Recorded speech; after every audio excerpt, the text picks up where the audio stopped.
subject is EFT and special needs. Right. Yes. And you and I have had this conversation a bit before because we were communicating on a special needs child you deal with. In fact, you deal with many. So anyway, yes, I'm happy to share whatever thoughts I can. Great, great. Gary, what I was wondering a little bit earlier, different syndromes and disorders have various medicines and therapies that they use. Why did you exactly come up with this? I think it's about 8 meridian points that you use, and it's the same meridian points that you use for the same or for different syndromes and disorders. Can you maybe just elaborate a little bit for me about the different points and why it is so significant? Well, there's actually 14 different energy channels in the body. There are 14 meridians, if you will, and 2, I think they're called channels, etc., 14 altogether. And we typically use 8 of them. We could use all 14. We only use 8 because we found over time that in most cases, the 8 will do. If you look at maps of the meridians as they run through the body, there's a lot of intertwining and etc. And so when we're stimulating one of them, like let's just say the eyebrow point, and we're tapping on it, it's not like we're sticking a little bitty needle in it trying to get to one little point. We're by comparison throwing thunder down that meridian by doing the tapping on it.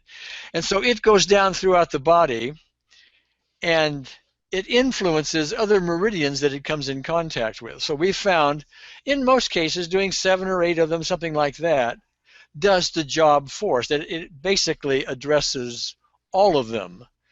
But then, there are times when we sort of strike out or we're not getting what we want to get, and sometimes bringing in some of the other points, which we put on our website. I mean, they're there for everybody. Is useful.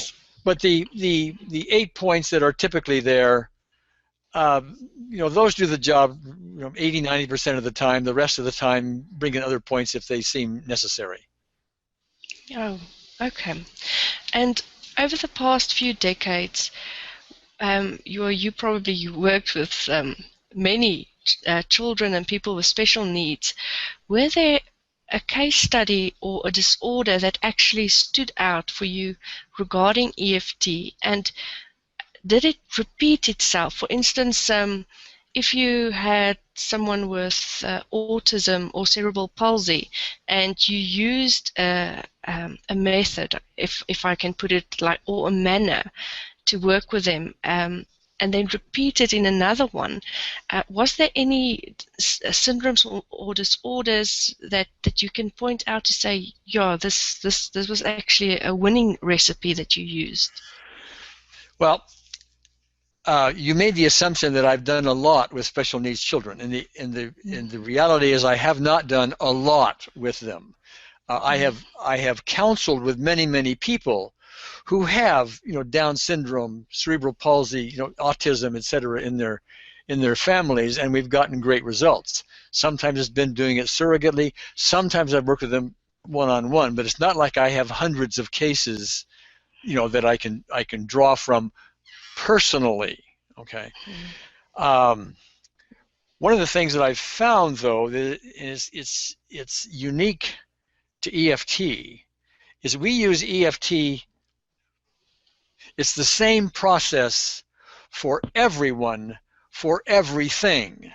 I don't care if you are a normal person, without the special needs ailment somebody may have, who has a headache, or somebody who simply wants to jump higher or run faster or sing a higher note, or has some kind of nightmares or traumas they want to reduce. We're always using EFT the same way, because the discovery behind this is that the cause of many of these things is either an emotional cause, which the same thing as creating a disruption in the body's free flow of all these energy meridians. So the method is simply, let's aim at whatever the issue may be with our words, and then we use the same tapping process for it. So it's the same thing for everything, and it doesn't vary simply because somebody has special needs. Now, let's just take Down syndrome, for example, because we had talked about this a bit just before we did the recording. Down syndrome is a, correct me if I have the terms incorrect, a chromosomal abnormality. Yes. So are we going to use EFT and correct that genetic chromosomal abnormality? Well, to date, I have not seen that. Okay. However, the people that have Down syndrome also have their own traumas. They have their own limitations in life and so on. And I have found with great regularity that if you use EFT for them, their temper tantrums will be much less. Their ability to speak and be able to use some of their physical capacities will be improved. I've seen that quite a lot actually with cerebral palsy. And so do we actually cure the ailment in these cases? I haven't seen it yet. Do we improve it?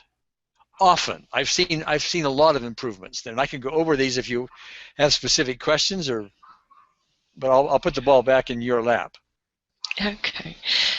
For instance, if we talked about Down syndrome now, were there any time, especially when you just started with EFT, where you worked with a syndrome or a case study that you were actually a little bit hesitant to start with EFT?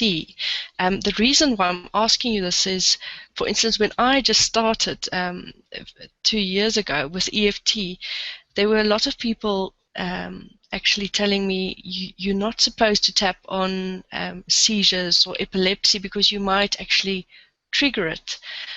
So at the beginning I was actually very hesitant to use it on people who has seizures or epilepsy.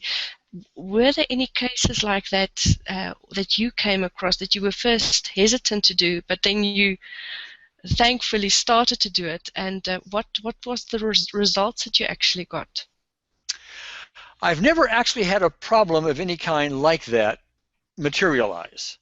I have, like you, have heard from other places that, oh gee, you should not be using the tapping, the EFT on, I've heard it on things like women that are pregnant, for example, for birth issues. And I've also heard it, in things that you're talking about, but I've never seen it. Now, when I heard about it for the birth issues, and I'll just use that because I have an experience that comes to mind. I talked to an acupuncturist that I know quite well, and I said, "Is there really any problem with, doing EFT and tapping on some of these meridians, stimulating these meridians for pregnancy issues?" And she said, "No, none whatsoever. I've never seen it." But yet other people are of that opinion. So what we have to do, and we have to be cautious about all of this, we just don't go tapping if we have evidence that, gee, maybe there's something wrong. I just haven't seen it. That's what I'm pointing out. I haven't seen it. I did deal with a lady on film. She was a lady in probably her 30s, I guess, who had had seizures most of her life, off and on, epilepsy. And, she had been doing EFT on her own before she got on stage and was getting some improvements. I dealt with her on stage. There was no issue with her having any kind of seizures at the moment or like that. She kept doing it later. I've never heard from her about having any kind. I've heard of improvements. I've heard of seizures when they occur being less intense and farther apart, so they didn't have as many as often, but I haven't really heard of the problem. doesn't mean it doesn't exist. I can't sit here as the founder of this and say, oh, gee, throw away all of the evidence, and people's comments to the contrary. That would be irresponsible to do. I just haven't seen it. That's all I can report to you. Yes, yes, no, that's good. The other thing that I wanted to ask you, you mentioned a few case studies that you actually worked with. Was there one specific one that actually stood out? I remember a while ago we actually spoke about someone with cerebral palsy that was actually that you noticed some improvements in him. I think it was actually an adult. Is there a term that, or a time frame that you could, from my experience, I would say, everyone is different. Everyone has an individual. There's different things that you can address in a different time. But can you say, for instance, an improvement takes 5 sessions, and something can happen in one session? What is your take on that? That varies all over the place. Mm-hmm. As it turns out, and there's a part of EFT that I think has been misunderstood, and that is we are, with great frequency, and you may have seen this yourself, Tanya, with great frequency we're able to take somebody who has a specific issue, maybe they're afraid of heights, let's say, and sometimes with just 1 or 2 rounds of EFT, that fear of heights just vanishes. They can go to the top of a building, look over the top of the building, what goodness, I mean, it looks fine. They don't have all their panic or anything like that, and that one little short session lasts forever. I mean, they never have it again, okay? And we do that with specific memories. We can do that with the memories of, war veterans and things like that. And people will look at that and erroneously conclude that that's how EFT works. Everything is always quick, it's always fast, it's always permanent. And that's not true. That really is not true, okay? And so I have this little thing that I say to help people with that erroneous idea, and that is that we are never done. Now, the person I mentioned with the height phobia, as far as the height phobia is concerned, in that example, yeah, we're probably done.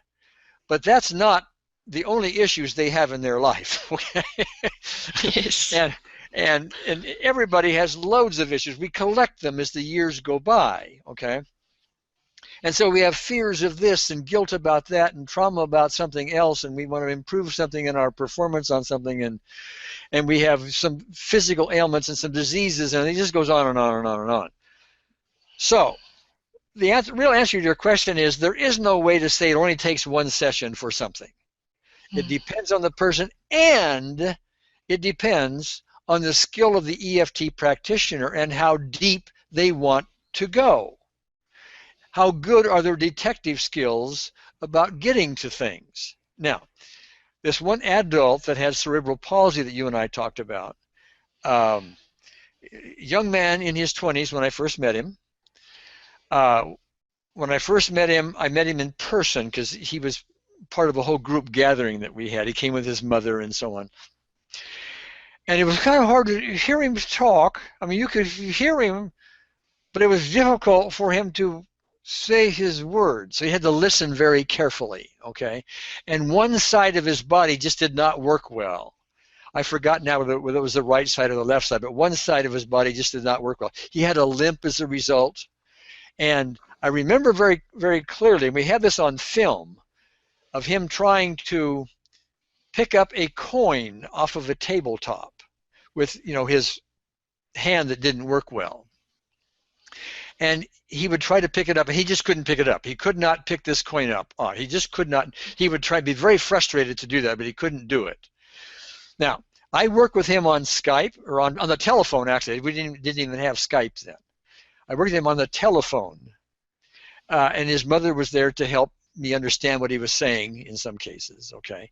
And over several sessions, people could understand his speech better. They weren't saying, what were you saying? What were you saying? that no longer happened. It still wasn't perfect, but it was much better than it used to be. He's now able to pick up that coin off of the table in one try. His limp, while it's still there just a little bit, you've got to look for it to see it. Okay? Now, did we cure his cerebral palsy? No, he still has it. Did we improve it? Yes. Did it take one session? No, I probably dealt with him with a dozen sessions. I remember at one time I had his mother, because I couldn't see him, it wasn't Skype. I had his mother ask him to stick out his tongue, because I knew from some studies that I had done, if you've got damage to your brain or one part of your brain, you stick out your tongue, it won't go straight out, it'll go to one side. Okay? And so he had him stick out his tongue, and indeed it went way off to one side. Okay? So we started just doing EFT just on that physical symptom about his tongue going to one side. Tap, tap, tap, tap, tap, tap, tap, tap. And it took several rounds, but when we were done, he would stick his tongue out and it would go straight out. Okay? And that is a clue that we are doing something with the brain dysfunction that occurs with cerebral palsy. We are maybe not curing it, but we have indeed improved it. And that was, gosh, that was several years ago. I talked to his mother 6 months or a year ago. I didn't have a chance to talk to him. And she said, no, the speech thing is still good. His limp is still there, but much improved. He can still pick the coin off the tabletop, and he can still stick his tongue out and so on. So that's a long answer to your question, but I wanted to be thorough in it, because it's not going to be just a one-session little thing, oh, gee, let's see what we can do here. I mean, yes, and it's actually... It takes some dedication and skill is what I'm trying to say. Definitely. And I think another thing that you mentioned, the fact that you say that it's an ongoing process, there is some responsibility from the caretakers and the parents as well. You as EFT practitioner can't do 3 sessions and, as you say, all is cured and well. There is some responsibility. If you work on a motor development delay, then there is a responsibility for the parent to actually keep on with the stimulation of that motor delay, because otherwise it's going to fall back again, and that's not EFT's fault. If you understand what I'm saying. Yeah, there.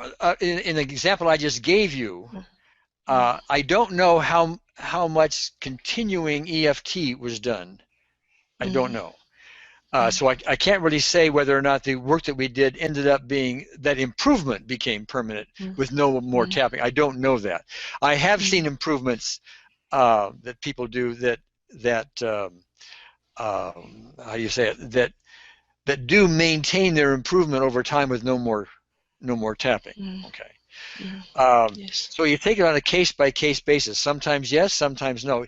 Typically, if somebody is, let me take cancer, for example. I'm dealing with a lady now that has cancer, okay?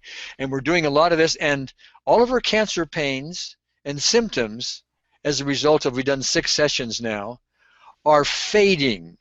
Her pains, instead of being 7 or 8 on average throughout the day, are now 2s and 3s, okay?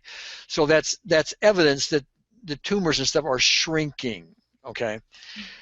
Now, I have dealt with cases where the cancer went completely away, and 6 months later, 6 years later, they come back. Does that mean EFT didn't work? And I don't think so, because what we're dealing with here is people's emotional issues that are showing up physically, in this case with cancer. Okay? Yes, definitely. So what that means is we took care of the emotional issues that were contributing to the current cancer. That's what that meant. That's the way I see it anyway. That doesn't mean that as the years go by, there aren't going to be more emotional events and more stuff that goes on that for this person shows up in cancer. For somebody else, their emotional issues show up in a stiff neck or a headache. Okay? For this person, it's cancer. So not that EFT didn't work or that it wore off. It's that a new cause showed up. And that you Yes. need to start getting at EFT again. Okay, so. Yes, definitely. What I was also thinking now while you were talking about something recurring, I actually find it quite useful if a child with special needs, and as you said before, special needs isn't necessarily a syndrome. It can be something like behavioral difficulties as well. If a child comes to you as an EFT practitioner and you do the EFT on the child, you must actually try and do it on the parent as well, because otherwise you just send them back into the circumstances. So would you agree, or do you think that that can actually change with the child's behavior first? I think I need more, or maybe I missed something in your description there. Are you describing a circumstance where the parent is actually contributing to the child's behavior? Yes, it could be, because there's a few aspects, for instance, with behavioral difficulties, that the household is actually a very large contributor, sometimes to behavioral difficulties, not necessarily linked to fetal alcohol syndrome or what is this other syndrome as well, but I think if you can include the household as well, I think that would be beneficial. Yeah, oh no, I would agree with you. That's a bigger task, by the way, because you may have, for example, a child who is feeling, let us say, rejected. I'll just pull that one out because he doesn't feel his parents pay enough attention to him, they don't love him, or whatever. Okay, I'm making that up for this conversation. Now, Yes. it may well be that the father is an alcoholic. He's not about to give up his alcohol and his behaviors around alcohol, and it may be the mother has some other childhood traumas, and maybe lots of them. Maybe she's been sexually abused or something like that, and all this kicks around inside of herself and affects her personality and the way she deals with her children and so on. So that's a much bigger task because you've got a lot more going on and there's a lot more work to do, and you have to have the cooperation of the parents. So it's, I mean, if all that fits, yes, to answer your questions, you need to do all of that. Oftentimes that's not practical. And in a case like that, what you can do to help with the problem with the child is to start dealing with their specific events. The time when Daddy came home and yelled at me and threw me in my room on my bed, okay? Okay, you can tap on that specific event and all the emotional stuff he had about that, the angers he has about that, the rejection he has about that, and so on. And you can do a job with him so that his response to that is much milder than it used to be. And to the extent you keep doing that, then his behavior as a result is going to mellow because he's just dealing with less and less input, all the time. So always make sure you get the child's responses down. That doesn't mean they won't have new inputs from the parents, okay? And that's the larger picture, but I'm trying to be practical here too. If you can do the larger picture, do the larger picture. If you can't, at least do what you can with EFT to mellow the responses the child has to the past. Yes. The other thing, what I was thinking is, for instance, if trauma happened to a child, causing them to have a deficit or a disorder, for instance, like the little boy that we spoke about, who got encephalitis and then was then cerebrally damaged, I think it would be beneficial if you can get the parent to actually do the EFT first, because if they, for instance, start to work with the child, I think that if they still have all of these stuck emotions, that the improvement is going to be much slower than rather than, because I think it's about the intention that you work with the child, especially if you're a parent. Yeah. Yes. Yeah, and you can't always rely upon parents to have the right intentions and so on. We know what the intentions they should have. That doesn't mean they have them. Okay. And so yeah, I mean, yes, I would agree with you. To the extent you can do that, great. And there are I've dealt with a lot of mothers, for example, who are very loving. They don't have the EFT skills necessarily, but the very loving, intentional part is the biggest piece in it, because with that, they will get the skills. If they don't have that intention to begin with, they're not motivated to get the skills, and then the whole thing falls apart. Or could fall apart. So yes, that intention, that mindset, is a very important player in proper healing. Definitely, especially when you're working with kids as well. To me, they're like sponges. If you go in with a bad mood, and sometimes then you get out without one, and that's absolutely, to me, as if they inhale the bad attitude. They take it away from you. But so it's actually very important to get that intention, state of mind right before you work with a child, and you can assist with that. You can assist with that with skillfully done EFT. You can assist somebody's with that intention, if you will, because what you do is you address the specific events in their lives, the unresolved angers and guilts and traumas that start influencing their everyday attitudes, and hence their intention and so on. So to the extent you can reduce all of that, then they have much more peace inside, and that, of course, flows into how they deal with other people, including their children. Yes. Gary, and last but not least, I know we've jumped through a few, but as I said, this is such a broad subject that I think if we were to talk about all aspects of it, we would probably be here all night, in your case all day. But the last thing I would like to ask you, when you're dealing with a child with who has brain damage, how would you go? I usually use I think you call it a homunculus in English, which is basically a diagram where you start from the toes, working your way up all the way to the mouth. And what that entails is you actually tap on the different parts of the body until you actually come to the mouth, which is actually the biggest part of the brain. The brain's oh my goodness, usage.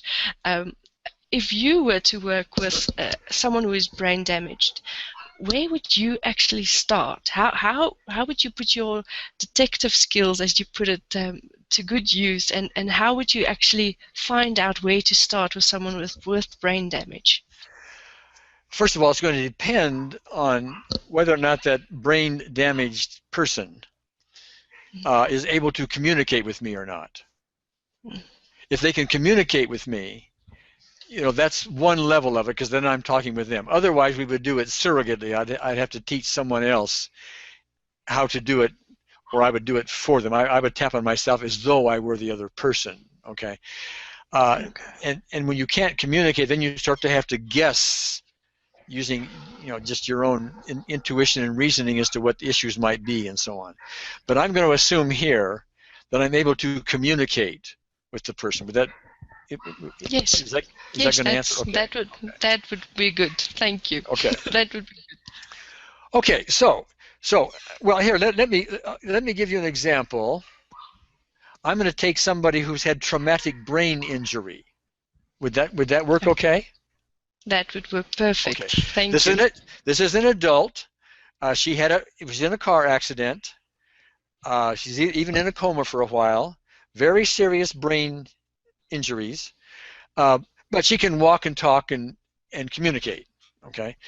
However, she has very high sensitivity to lights, like if she was sitting in a room with you and there was anything more than just a light bulb in a regular lamp that's in like a living room or something like that, any higher light than that, she would either have to wear some specialized glasses to reduce the glare, or she would have put her hand up so she wouldn't be able to see. I mean, it was that kind of thing. And any kind of a commotion that goes on, if she goes into a shopping mall or a big department store and there's lots of noise going on, people and this kind of thing, she gets very, panicky, and she has very poor balance. She has to use a walking stick. Okay. And so I dealt with it. This is on film. I dealt with her, and we aimed it in this case mostly at physical issues, but there was some emotional issues going on as well. But I just started the part that's on film. I would just start aiming EFT simply at her balance problems. I wasn't looking so much for her light sensitivity and commotion sensitivity. It was her balance problems. And so we started doing EFT, and then I got her to stand up without her walking stick.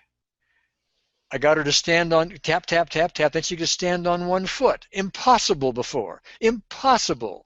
And she's thrilled with all of this, okay, that this is happening. And then she starts hopping up and down on one foot.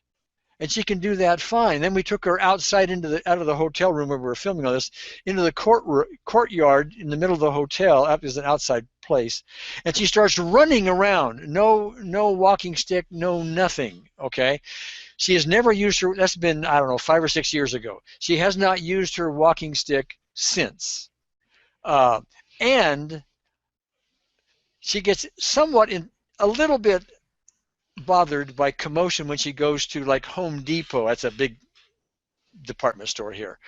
But the light sensitivity doesn't seem to be there. So this is a person with brain damage. And all I did here was just aim EFT at the symptoms, and we got all this result. Now, if we start dealing with other issues, emotional issues, and I didn't have a chance to do this when we were talking about it, a little bit, but not as much as I might like. Other issues like guilt she may have for various things, anger she may have about various things. All of these things, even though there is a mechanical reason for her brain injury, that is, she had a car accident and her brain was damaged, interestingly, it is also influenced by her emotions. They seem to exaggerate it. It's hard to explain, but it's like the emotions, the angers, the guilts, the traumas, the fears, etc., have a way of keeping the body from healing. The brain is like an organ in your body. You damage it, and it will tend to heal. Okay, I mean that's how bodies are. When we have emotional issues involved, that tends to, in some cases, inhibit the healing. If we start dealing with the emotional issues, then the physical starts to heal even better. And I've seen that before with brain damaged folks, and I suspect it would happen with her. I just haven't had a chance to get to it. So that's a long answer to your question, but I hope it sufficed. Yes, thank you very much, Gary. Thank you again for your time that you've actually given me. I think there was a few jewels that actually came out tonight. One of it to me that actually really stands out is, like you said before, the intention with what you work, how you work with people, when you work with them, and that doesn't just count for children or people with special needs. It actually counts for everyone you work with. And then the responsibility that you have as the person actually coming for the therapy is, it's almost you it's a journey. It's a journey that you take. It's not a race that you're going to run. So Yes. you must be open for what is going to happen, and then just be patient. That's Yeah. actually one of the things as well. Um, Actually, I love your metaphor. Excuse me for interrupting for a second. About it's a journey rather than a race you need to win. yes, I think that's really important because we can do a massive amount with EFT. And like I said before, many people are erroneously, their education is such on EFT that they think it's this 1 minute wonder type thing. And that's kind of jaw dropping when it happens. Wow, you know. But the real skill, the real value here is to hang in there and do detective work and get underneath in this kind of thing, because you can do so much more than these surface things would suggest. definitely. And I think the putting your heart into it is also a very important factor. Oh Um, yeah, yeah, because people with special needs, to me, they're all just heart, and the yeah. moment you start to open your heart and work with them, that's where the true communication starts to flow. And that's also where you'll be motivated to get better skills at the various tools you use, like EFT. And it's Yes, where you will start to naturally get down into the deeper issues, knowing you can now get there with something that will help solve the problem. You know. yes, no, definitely. Thank you again, Gary, for your time, Okay, and Tanya.